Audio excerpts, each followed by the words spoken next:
aplikasi atau sebuah layanan berbasis digital gitu ya, bukan sebuah perangkat tools, tapi sebagai layanan.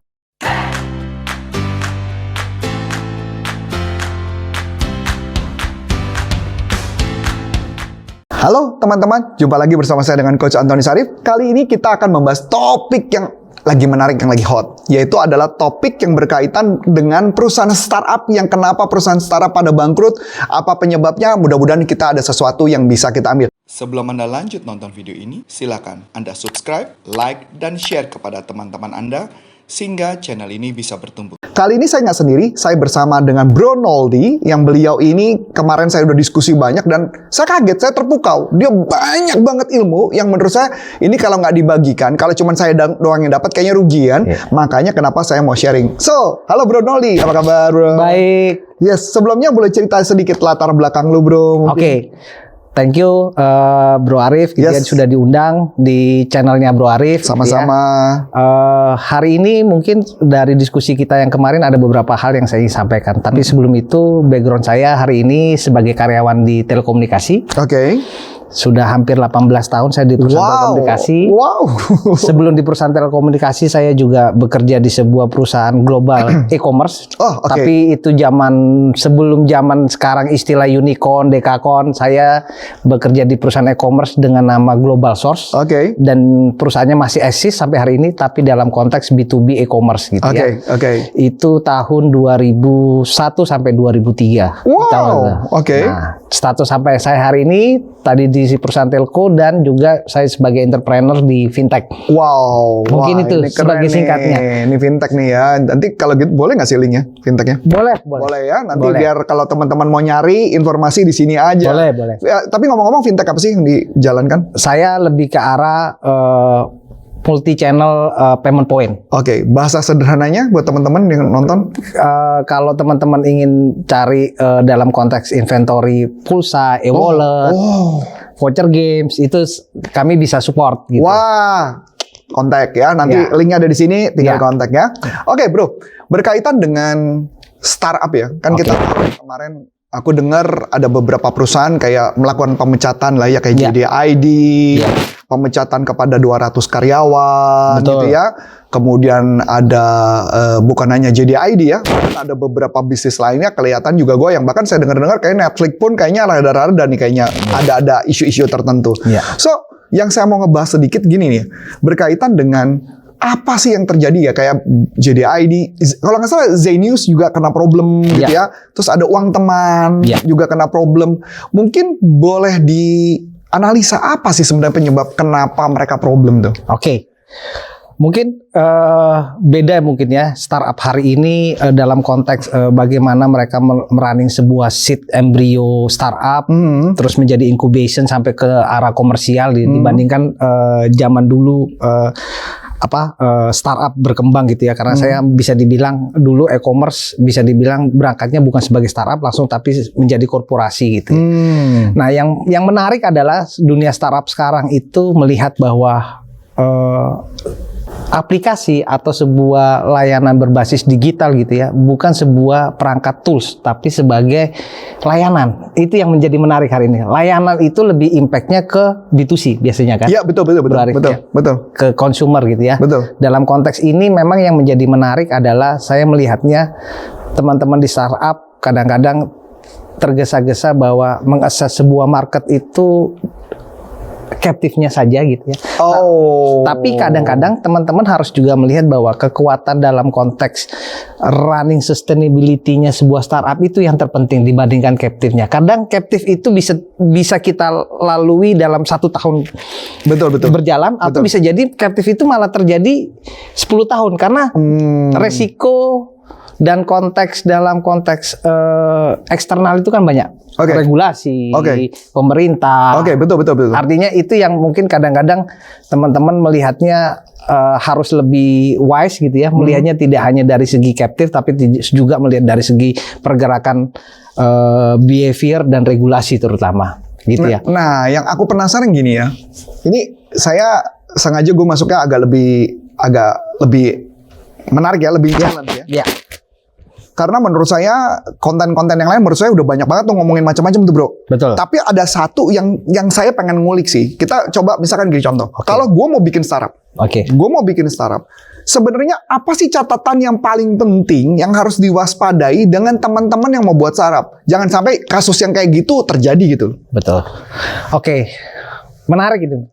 Menariknya begini, karena hari ini memang dunia digital itu benar-benar sangat dibutuhkan di sisi aspek kehidupan gitu ya, baik itu layanan secara publik, secara bisnis, secara retail, sampai ke layanan jasa gitu ya.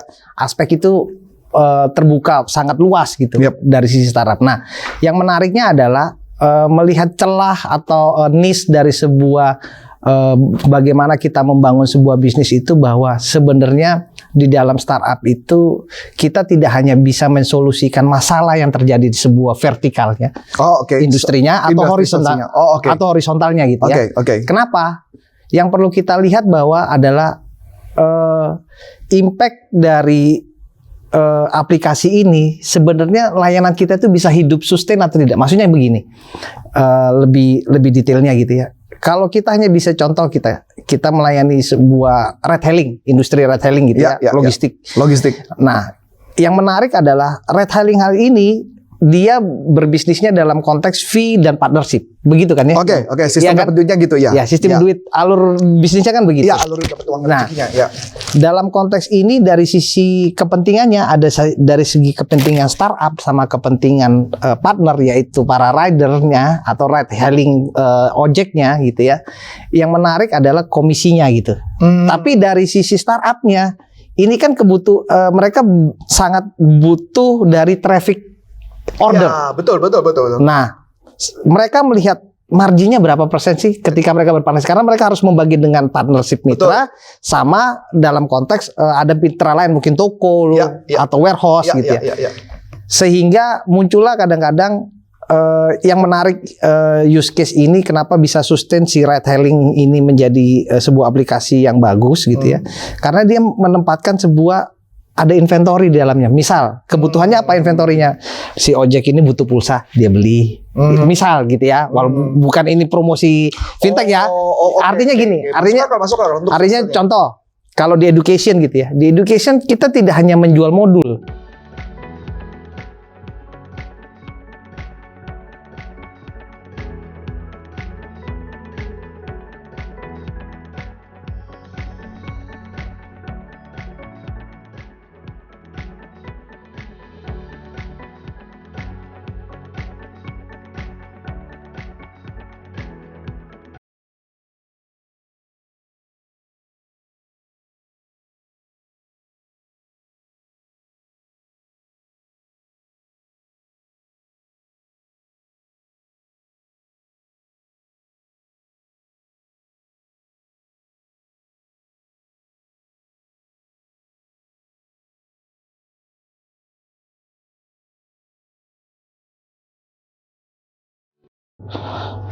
PDF kita jual atau buku, tapi paling tidak kadang-kadang sekarang yang harus dijual adalah konten.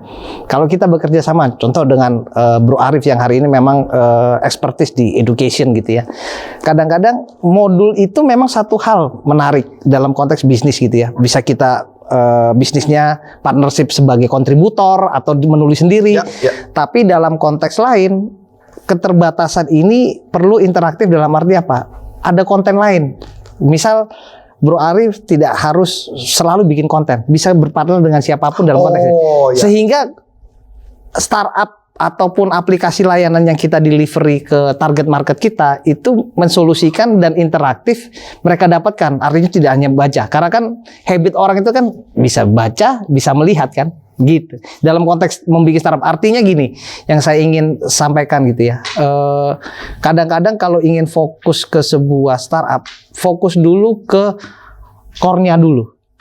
Ke bisnis utamanya apa? Ya, marketnya yang mau disasar apa? Misalnya education kayak Bro Arif ini. Artinya, contoh, hari ini ingin memperkaya bagaimana memberikan train lebih baik gitu ya. Artinya modulnya diperbanyak, interaktif aplikasi trainernya jadi baik gitu ya.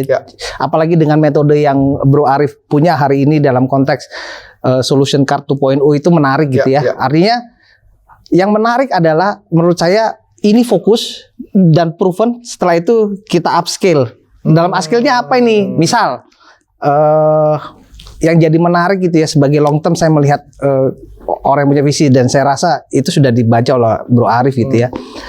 Solution Card itu dipindah menjadi digital. Iya, memang sudah saya pikirkan. Nah, itu yang menarik. Artinya teman-teman di sini startup ini kadang-kadang menjadi gagal karena terlalu fokus, terus mainnya bakar duit. Impactnya tidak melihat side market mana yang bisa diambil. Jadi side market itu perlu tidak hanya fokus bahwa idealis, saya mensolusikan bank sampah. Tapi dari bank sampah ini mana side marketnya? Jadi kalau istilahnya kayak cari recurring income-nya datang dari mana? Yes, karena kadang-kadang harus kita memikirkan bisnis juga, tidak hanya memikirkan solusi ini. Karena kadang-kadang startup itu bisa dibilang sama lah ya dengan orang berbisnis. Startup itu perlu kenali banyak use case sebelum menjadi sebuah startup yang sustain gitu. Use case itu maksudnya kasus-kasus yang sudah ada. Betul. Pelajari istilahnya. Jadi ada beberapa teman-teman pakai istilahnya ini, jadi biar teman-teman jadi dapat ilmu banget. Iya, betul. Jadi kalau ngomong sama bos ngomongnya use case, keren banget. Nah, jadi balik lagi. Jadi dengan apa yang dipelajari, cari recurring income, atau income itu artinya kalau istilahnya jual printer, bukan jual printernya, tapi jual consumable-nya, jual tintanya, jual kertasnya, itu yang recurring income. Betul. Kalau ini mungkin jualnya murah, tapi sebenarnya ini profitnya justru dari recurring income. Betul. Masuk akal. Banyakan bisnis nggak kayak gitu ya. Iya. Betul juga. Nah, ini pertanyaan yang pertama kan. Nah, ini pertanyaan saya agak nyeleneh lagi nih. Seandainya, ini saya agak gila nih. Seandainya kalau Anda, nih saya nyebut merek ya. Ya, artinya just ini bisa bagus, artinya bisa siapa tahu idenya ini bagus, malah abis ini terkenal gila-gilaan kan, bisa jadi kan. Seandainya kalau Anda yang jadi konsultan dari JDID di Indonesia, kira-kira apa yang akan Anda lakukan untuk memperbaiki kondisi? Walaupun saya tahu mungkin caranya dia dengan mengurangi 200 karyawan, dia menggunakan yang ada supaya dia bisa sustain dulu, dapat income berikutnya, betul ya? Betul. Tapi seandainya Anda yang menjadi konsultan JDID, kira-kira apa yang akan Anda lakukan?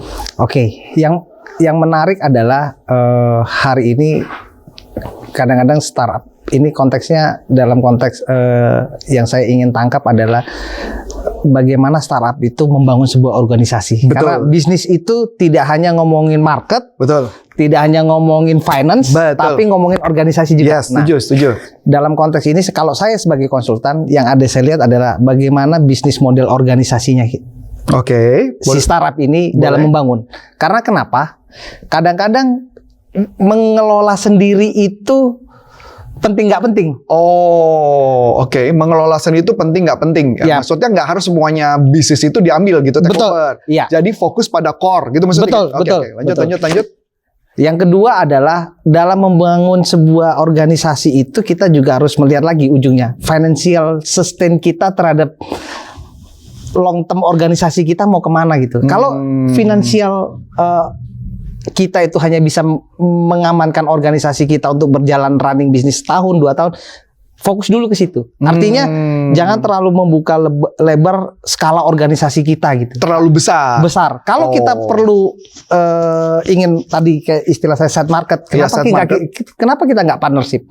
I see. Ya. Jadi untuk jadi pertama kata kuncinya adalah core bisnisnya apa. Jalanilah core bisnis itu. Janganlah organisasinya dibikin gemuk. Saking gemuknya organisasi, jalannya mungkin jadi susah. Karena expense-nya akan semakin tinggi, cost finansialnya akan problem. Nah, cakep. Pertanyaan berikutnya. Nah, ini saya agak tergelitik sih karena saya tahu banget Bro Noldi kemarin bisa ngejawab. Saya terus terang ada beberapa hal yang saya sendiri penasaran gitu ya.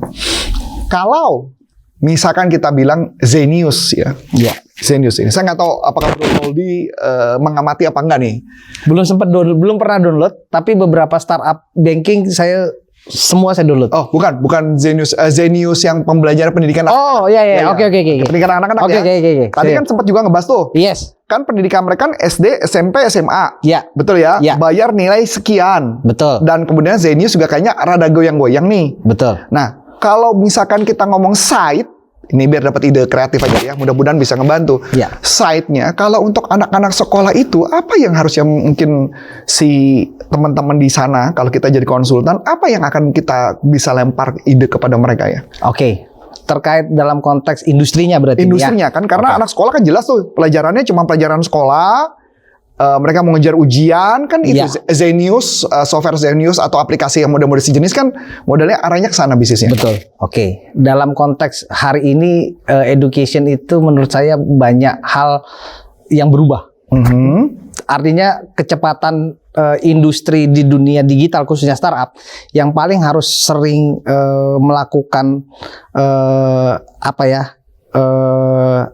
revisi ataupun mengevaluasi sebuah konten layanannya gitu ya, dalam konteks mendelivery layanan adalah education. Kenapa? Education ini hari ini banyak sekali cepat berubah. Kenapa? Yang tadinya dulu kita harus in class, tapi kita harus bagaimana sekarang bisa membawanya menjadi dunia digital. Nah, dalam konteks dunia digital hari ini menurut saya yang menarik adalah kalau dalam ngomong konteks hari ini Zenius gitu ya, menurut saya kalau saya dulu karena punya background orang e-commerce gitu ya, kadang-kadang melihat sebuah layanan itu harus kadang-kadang niatnya mulia gitu, tapi saya melihatnya beberapa startup education itu sebenarnya kata lainnya adalah jangan melihat bahwa kita ingin dalam konteks target market untuk membesarkan, maksudnya niatan mulianya ingin membantu pendidikan dalam konteks kurikulum. Ya, betul. Yang perlu kita lihat bahwa konteksnya adalah startup itu adalah e-commerce dalam konteks education. Artinya mereka kan berdagang dalam konteks e-commerce. Yang harus dijual adalah kontennya semakin menarik. Artinya tidak hanya kurikulumnya saja. Sebelum Anda lanjut nonton video ini, silakan Anda subscribe, like, dan share kepada teman-teman Anda sehingga channel ini bisa bertumbuh. Tadi kan kalau kita bicara Zenius, tadi kan sempat dibicarakan bahwa konsepnya adalah e-commerce-nya. Betul. Pendidikan itu tadi ya. Betul. Oke, terus lanjutnya? Jadi gini, dalam konteks e-commerce ini adalah sebenarnya pendukung dari dunia pendidikan yang tidak bisa digantikan oleh learning management tiap sekolah dari kementerian. E-commerce tetap pada porsinya adalah supporting sistemnya, betul. Nah, artinya dalam konteks ini niatan mulianya tetap harus ada, core-nya. Yang perlu diperbanyak adalah apa sih dari pendukung sebuah pendidikan? Kognitif siswa, behavior siswa. Artinya konten-konten terkait kognitif sama behavior itu diperbanyak paling tidak sehingga para siswa atau orang tua siswa itu jadi tahu, oh ternyata di sini di startup ini, education ini punya dong konten untuk bagaimana orang si siswa ini lebih mandiri belajar. Oh iya bener juga ya. Ya bisa aja diperlengkapi tentang talent manajemennya mereka. Betul. Atau bisa juga bagaimana cara belajar cepat. Betul. Atau gimana membaca cepat. Terlihat nggak dengan anaknya Bro Arif hari ini? Dulu kita mungkin mendapatkan pelajaran itu hari ini di SMP, tapi hari ini mungkin anak kita lebih maju gitu. Bener ya. Mempersiapkan. Iya diajarin main-main. Gitu ya. Oh iya bener juga ya. Itu yang nggak kepikir ya. Iya. Itu hal yang sederhana ya. Sederhana, simple. Ya sederhana ya. Yang which is karena itu akan mainnya wide banget ya. Betul. Gimana bisa dapat income karena secara platformnya Zenius sudah pendidikan anak-anak. Begitu kita ngeluarin mind map, baca cepat atau menghafal cepat atau apapun itu mensupport sistem si Zeniusnya itu sendiri. Betul. Iya bener juga. Masuk akal. This is good. Nah ini aku yang suka nih. Kalau uang teman sempat tahu? Uang teman lebih ke arah peer-to-peer lending ya ini ya? Peer-to-peer lending. Oke. Apa yang terjadi ya? Dalam konteks industrinya? Dalam konteks industri.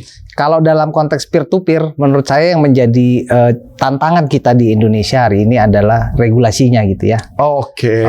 Regulasi dan market. Artinya ketidaksiapan di market itu dalam melihat sebuah peer-to-peer lending lebih wise itu terjadi gitu ya. Artinya bisa dibilang kalau secara apa ya, global itu ada risetnya ya bahwa Indonesia itu dalam konteks finansial kredit itu masih di atas 10 besar terkait wealth finansial kreditur, artinya secara personal. Artinya di sini kita berarti punya isu dari sisi bagaimana meningkatkan pengelolaan finansial masyarakat.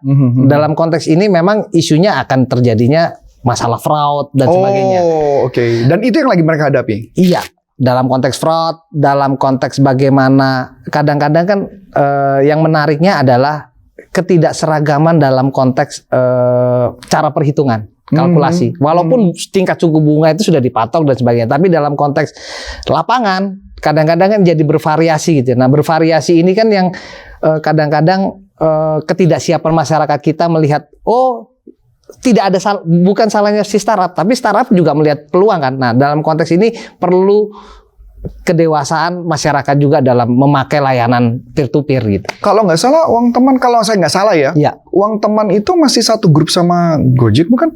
Mungkin, iya. Kalau nggak salah ya, salah saya, takut salah. Nanti saya salah ngomongnya. Kalau salah tolong koreksi nanti di komen ya. Nah, tapi maksud saya gini, so berarti bisnis itu problemnya adalah di fraud itu yang jadi isu. Iya. Yang which is artinya dana yang kembalinya itu yang jadi isu mungkin. Betul. Oh, bukan masalah bisnisnya. Bukan. Bagaimana caranya regulasi atau bagaimana caranya memastikan dana itu kembali gitu ya? Betul. Oke. Nah, ini jadi menarik. Pernah dengar cerita tentang Bangladesh? Belum pernah. Apa yang ditemuin? Bangladesh itu ini punya ide muncul aja. Jadi dulu saya lupa namanya siapa ya. Jadi ada satu tokoh di Bangladesh yang memakai konsep itu membantu UKM. Kalau nggak salah dia dosen atau profesor di Bangladesh, membantu namanya Bang Groningen, apa saya lupa gitu ya. Dia membantu para pengusaha meminjamkan uang dan kemudian uangnya tersebut saya nggak paham bagaimana caranya dalam bentuk arisan atau apa yang mereka kasih uang, tapi nanti mereka balik kasih lebih dan uangnya lama-lama banknya bertumbuh. Saya lagi mikir ya, sebenarnya kan konsepnya hampir mirip dengan uang teman ya. Iya. Cuman bedanya dia konsepnya adalah teman-temannya ada yang saling ngawasin, betul, saling balikin, harusnya bisa mensupport ya harusnya untuk UKM. Bagaimana pandangan Anda? Dalam konteks finansial, yang menariknya ini dalam industri finansial ya. Artinya salah bikin strategi itu jebakan skema Ponzi itu menarik. Benar nggak? Iya. Finansial itu selalu ujungnya ketika melihat marketnya sangat baik, bagus gitu ya. Terus responnya bagus, jebakan menjadi sebuah layering itu menarik sehingga akhirnya kadang-kadang secara regulasi melihatnya wah ini ke Ponzi atau kemana. Nah, oh iya ya persepsinya ya. Iya. Nah, yang menjadi apa ya ibaratnya seperti kita mau lari dipegang buntutnya itu adalah menurut saya yang masih sampai hari ini yang menjadi menarik selalu didiskusikan adalah industri finansial gitu ya. Karena industri finansial itu terkait bagaimana perputaran uang itu menjadi menarik, returnnya terhadap si penaruh uang dan si pemberi bisnis jadi win-win situation itu masih menjadi hari ini gitu ya. Jadi isu ya? Jadi isu menurut saya ya. Oke, kalau gitu. So, menurut saya udah cukup. Dan ini got the ID konsep yang paling penting. Saya cuma mau garis bawahi ya. Dari Bro Noldi cuma menyampaikan bahwa ketika kita bikin bisnis startup, harus pastikan bukan hanya jangan terlalu gemuk, terlalu melebar, atau cuma ngarapin dari suntikan dan harapan nanti subscriber atau istilahnya top line-nya, tapi kita juga mikirin below the line-nya yang bottom ya, bukan below, bottom line-nya supaya revenue-nya bisa, profitnya bisa masuk. Betul. Yang kedua, itu yang pertama. Jadi jangan terlalu gemuk, karena kalau gemuk terlalu banyak bisnis yang mau diambil, which is repot. Lebih baik fokusnya adalah satu bisnis, cari side-nya. Yang side-nya which is adalah bicara recurring income atau income yang tiap bulan dia dapatkan untuk nutupin banyak hal. Karena banyak bisnis yang tidak bisa berjalan karena nggak ada recurring income yang nutupin cost-nya. Betul. Itu yang jadi isu ya. Sekali. So, dan itu kayaknya ya, dua itu yang paling penting dalam ngejalanin sebuah bisnis. So, kalau teman-teman memang benar-benar pengen tahu lebih banyak, memang ya kita harus pakai cara cerdas. Nggak bisa cuma sekedar keren aja startup. No, karena ini yang paling penting ujung-ujungnya profit atau enggak, nutup atau enggak. Itu aja sih yang mungkin mau saya sampaikan. So, nanti kalau mau cari informasi yang lebih lanjut berkaitan dengan fintech yang Ya. apa namanya? Virtual Cash. Virtual Cash, websitenya Ada virtualcash.id. virtualcash.id. virtualcash.id. Cashnya bahasa Inggris. Iya. CASH. Yes. .id itu adalah platform mungkin kalau maunya Anda pengen punya bisnis ya. Iya. Berarti punya bisnis yang berkaitan dengan pulsa, Voucher game, e-wallet, kami bisa. masuk saja bisa jadi partner. Bundler. Oh, langsung jadi partner. Iya. Komisinya lumayan. Bisa kita atur. Oh, bisa diatur. Tuh langsung kontak aja lah ya. Kontak aja buat nambah-nambah income. So, thank you Bro Noldi atas Sama-sama hari ini. undangannya. Thank you banget. So, akhir kata saya cuma mau menyampaikan bahwa hati-hati dalam berbisnis dan pastikan Anda punya cara cerdas, cara berbeda seperti Bro Noldi ini. So, akhir kata saya Coach Anton Rizal dan Saya Noldi, terima kasih. mengucap banyak terima kasih. Sukses buat Anda. Sampai jumpa. Salam performan. Bye-bye.